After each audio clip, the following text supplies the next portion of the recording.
4월 26일 법률방송 로투데이 시작하겠습니다. 첫 소식입니다. 올해 초부터 손혜원 의원의 목포 부동산 개발 논란과 이어 자유한국당 장제원, 송원석 의원의 내부 정보를 이용한 비슷한 부동산 개발 의혹이 터져나오면서 이른바 공직자 이해충돌 문제로 시끌시끌했는데요. 말도 많고 탈도 많은 공직자 이해충돌 관련해서 국민권익위원회가 기존 청탁금지법이나 공직자윤리법 개정이 아닌 별도의 정부 입법 발의를 통해 공직자 이해충돌 방지 법안을 제정하는 것으로 방침을 정했습니다.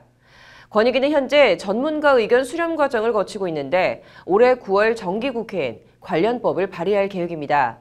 관련해서 공직자 이해충돌 방지 문제에 천착해온 참여연대 행정감시센터 소장 이광수 변호사를 만나 자세한 이야기를 들어봤습니다. 로투데이 인터뷰 장한지 기자의 단독 보도입니다. 공직자 이해충돌 방지를 위한 법 제도 정비와 관련해 권익위가 별도의 독립된 정부 법안을 발의해 제정하는 쪽으로 가닥을 잡았습니다. 권익위는 현재 전문가 의견 수렴 중에 있고 다음 달에 몇 차례 더 전문가들의 의견을 청취할 계획이라며 이같이 밝혔습니다. 기존 청탁금지법이나 공직자윤리법 등의 관련 조항을 삽입하는 형식이 아닌 별도 법안을 제정하려는 이유에 대해선 포괄적이고도 효율적인 공직자 이해충돌 방지를 위해서라고 권익위는 설명했습니다. 현행법 어디에도 이해충돌방지법과 관련된 조항이 없어 어차피 새로 조항들을 다 만들어야 되는데 그럴 바엔 법안 개정이 아닌 아예 법안 자체를 새로 만드는 게 훨씬 능률적이고 효율적이라는 겁니다. 일단 타임테이블은 내달까지 전문가 의견 수렴 과정을 거쳐 법률안 초안을 만들고 법제처 등 관련 기관 심사와 차관회의, 국무회의 의결 절차 등을 거쳐 오는 9월 열리는 정기국회에 제출할 계획입니다.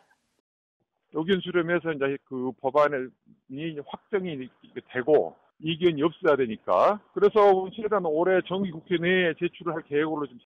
이와 관련 지난 22일 공직자 이해충돌 방지법안 평가 및 제안 이슈 리포트를 펴낸 참여연대 행정감시센터 소장 이광수 변호사는 법률안 개정과 제정 모두 일장일단이 있다고 평가했습니다. 신속한 이해충돌 방지 조항을 위해선 법안 개정이 빠르고 근본적인 제도 마련을 위해선 당연히 새로운 법률안 제정이 필요하다는 겁니다. 우리가 최종적으로 어떻게 나아가야 할 것인가 하는 부분은 반부패 총괄기구의 설립, 이른바 지금 가칭으로 저희들이 생각하고 있는 것은 국가청렴위원회가 소관하는 것으로 입법되는 것이 가장 바람직하다. 이 변호사는 그러면서 정의가 실현되지 아니할 개연성이 있을 수도 있다는 의문조차 발생하지 않도록 하는 것이라고 공직자 이해충돌 방지법 제정 취지와 의미에 대해서 설명했습니다. 결국은 이해충돌은 공직자의 직무수행 과정에서 공정성이 의심될 수 있는 상황이나 상태가 발생하는 것 그 자체가 이해충돌이라고 보면 될 것이고 정의가 실현되지 아니할 개연성이 있을 수도 있다라는 의문조차도 발생하지 않도록 해야 한다. 과거의 잘못된 관행을 관행이라는 이름으로 현재에도 그리고 미래에도 계속 두고 볼 수는 없다고 이광수 변호사는 목소리를 높였습니다. 법에 이해충돌의 개념과 이에 대한 명시적인 방지 조항이 있었다면 국회의원, 고위공직자들의 투기 논란이나 취업 청탁 같은 볼성사나운 구설이나 논란 자체가 없었을 거라는 게 이 변호사의 말입니다. 그 부분들은 이제 이해충돌 방지 제도가 입법되어 있었고 그 기준이 명확화되어 있었다면 그분들이 그런 행위나 행태를 보이지 않았겠죠. 근데 그런 부분에 있어가지고 과거의 관행이라고. 이해충돌방지법에 담겨야 할 내용으로 이 변호사는 큰 틀에서 4가지 단계와 4가지 내용을 꼽았습니다. 먼저 자신의 직무와 사적인 이해가 충돌할 가능성이 있을 경우 이를 보고하도록 하는 의무를 부과하고 보고가 제대로 이루어지고 있는지 외부에서도 알 수 있도록 하는 장치를 두는 겁니다. 그리고 이해충돌 가능성이 있을 경우 스스로 이런 상황을 피하도록 하는 이른바 이해충돌 등록과 재척 회피 제도입니다. 이해충돌 상황 그 자체가 존재하는 것만으로는 공직자를 처벌하는 것은 타당하지 않다고 생각합니다. 그래서 그 이해충돌 상황이 발생할 수 있는 부분에 있어가지고 그 재척 회피 제도를 채택하면은 등록 의무를 부과 해서 그 부분을 이행하지 않는 공직자에게는 행정벌을 부과하는 것이 맞고, 이후 스스로 재척도 회피도 안 한 상태에서 실제 이해충돌 행위로 나아간 경우엔 사안의 경중에 따라 벌금이나 징역 등 형사처벌하고 불법 부당한 이득은 환수하도록 해야 한다는 겁니다. 실제로 이해충돌 행위에 나아간 공직자들에게 대해서는 형사처벌을 부과하고, 그 이해충돌 행위로 인해 가지고 불법 부당한 이득을 취했을 경우에는 그 불법 부당 이득을 환수하는 단계로 그 처벌 조항이 설계되는 것이 맞다고. 이해충돌방지법이 공직자의 업무나 운신의 폭을 지나치게 제약하는 것 아니냐는 일각의 지적에 대해선 이 변호사는 이 또한 과거의 잘못된 관행에 기반한 주장일 뿐이라고 일축했습니다.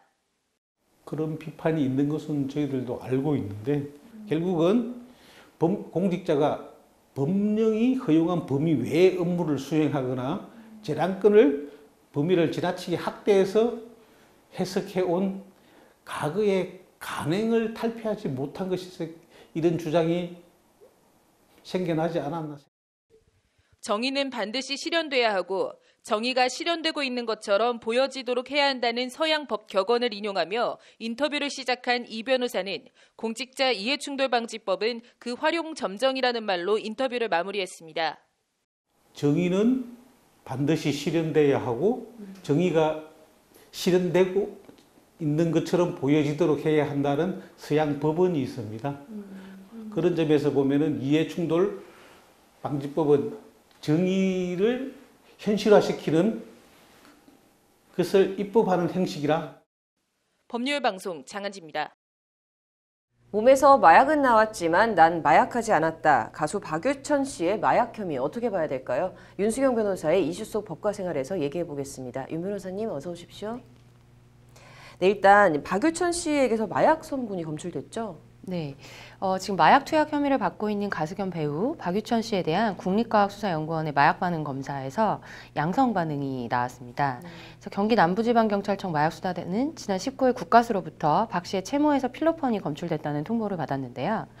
박 씨는 채모 대부분을 제모한 상태여서 경찰은 박 씨의 모발과 다리털을 확보해서 감정을 의뢰했고, 이번에 국과수에서 검출된 필로폰은 다리털에서 나왔다고 합니다. 네, 이 국과수의 결과가 나왔는데도 이 박유천 씨가 지금 혐의를 계속 부인하고 있죠?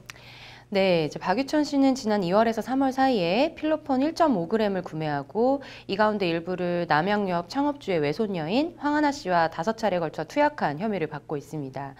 박 씨는 지난 17일과 18일, 22일까지 3차례 경찰에 출석해서 황 씨 부탁으로 누군가에게 돈만 입금했을 뿐 마약은 하지 않았다라고 주장했는데요. 박 씨가 먼저 기자회견을 자처한 것은 이제 마약이 음성 반응이 나올 것이라고 자신했기 때문이 아닌가라는 생각이 드는데요. 마약 투약 시점으로부터 일정 기간이 지났고 염색, 탈색, 제모까지 맞춰서 양성 반응이 나올 리 없다고 생각했을 가능성이 있다고 보여집니다. 박유천 씨를 변호하고 있는 권창범 변호사는 국과수의 검사 결과는 부인할 수 없는 사실이라고 하면서도 마약을 하지 않았다는 의뢰인의 입장에는 변화가 없다. 영장 실질 검사 기간까지 시간이 별로 없지만 어떻게 필로폰이 체내에 들어가서 국과수 검사에서 검출됐는지를 살펴보고 있다라고 설명한 상황입니다. 네, 그렇다면 이제 경찰과 이제 마약을 했냐 안 했냐를 가지고 좀 치열한 공방이 좀 이뤄질 것 같은데요. 박 씨 측은 그럼 어떤 근거를 좀 펼치게 되면서 부인을 하게 될까요? 네, 지금 이제 어떻게 자신의 몸에 마약이 들어갔는지를 살펴본다라고 이야기를 했기 때문에 바꿔서 말하면 마약을 하지 않았는데 어떻게 필로폰이 체내에 들어갔는지 확인하겠다라는 입장으로 볼 수 있겠습니다. 박 씨 측은 이제 자신도 모르게 제3자에게 마약을 투약당했다고 주장할 가능성이 큰데 오늘 이제 영장심사에서 이를 쟁점으로 한 공방이 벌어졌을 것 같습니다. 승재현 형사정책연구원의 연구위원회 의견에 따르면 일부 댓글에서 제기된 성관계 전염 의혹은 근거가 없다라고 하고요. 상대가 술에 몰래 타서 먹이는 방법이 가능할 수는 있지만 물폰과는 달리 필로폰은 술에 탈 경우에 명확하게 역한 느낌이 나서 상대방 모르게 먹이기는 어렵다고 합니다. 그리고 박유천이 마약을 구매하고 돈을 입금하는 모습까지 이제 CCTV에 포착된 만큼 황하나 씨가 박유천 씨 몰래 먹였다고 주장하는 것 역시 좀 논리적으로도 설득력이 떨어진다고 보여지고요. 또한 이제 필로폰 같은 경우에는 보편적으로 상호 관계 속에서 이루어져서 한쪽만 하고 상대방은 안 하고 뭐 성행위를 하지는 않고 보통 쌍방의 합의에 의해서 이루어지는 경우가 대부분이라고 합니다. 그래서 현재로서 박 씨가 주장하리라고 예상되는 그 체내 유입설이 설득력을 갖기는 쉽지 않을 것으로 보여집니다. 그럼 변호사님께서는 이제 이번 사건 결과는 어떻게 보십니까? 이제 마약 같은 경우에는 반드시 몸에 흔적을 남기게 되는데 머리카락을 염색하거나 탈색하면 마약 성분이 옅어질 수 있다고 알려져 있습니다. 박 씨는 최근에 이제 머리카락 염색과 탈색을 반복해서 실제로 머리카락에서는 필로폰 성분이 검출되지 않았고요. 그렇다고 해도 지금 현재 다리털에서 필로폰 성분이 나왔기 때문에 이를 부인하기는 어려울 것 같습니다. 그래서 한국의 마약 검사가 세계적인 수준으로 국가수가 2011년 머리카락 마약 검사에 쓰는 시약을 개발해서 국제 표준으로 인정받기도 한 바가 있기 때문에 박유천 씨의 채모에서 마약 양성 반응이 나온 이제 국가수의 검사 결과를 뒤집기는 어렵다고 보여지고요. 기자회견을 또 자청해서 결백을 주장한 만큼 대중의 비난을 피하는 것도 조금 쉽지 않을 것 같습니다. 네, 뭐 어찌됐든 이르면 이제 오늘 밤 구속영장이 청구된다고 하는데요. 결과가 어떻게 나올지는 좀 지켜봐야 될 것 같네요. 네, 잘 들었습니다. 네. 다음 소식입니다.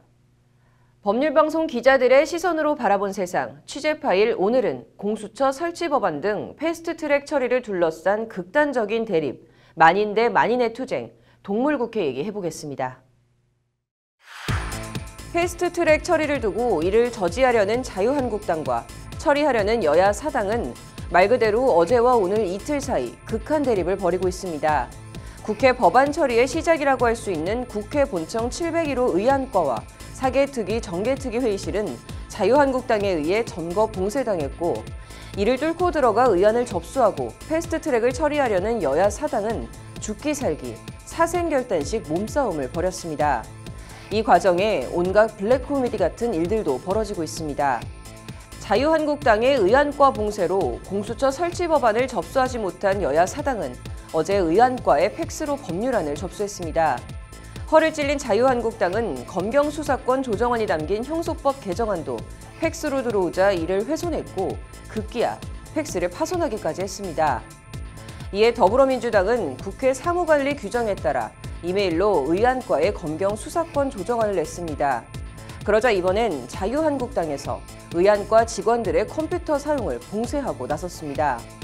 의안과나 회의실 봉쇄나 이를 뚫고 들어가려는 과정에서 발생하고 있는 국회 내 아비규환을 방불케 하는 이런 폭력 사태는 지난 2012년 국회 선진화법 도입 이후 7년 만에 처음입니다. 그리고 죽기 살기식의 이런 도끼는 서로를 향해 쏟아대는 말에도 그대로 드러나고 묻어납니다.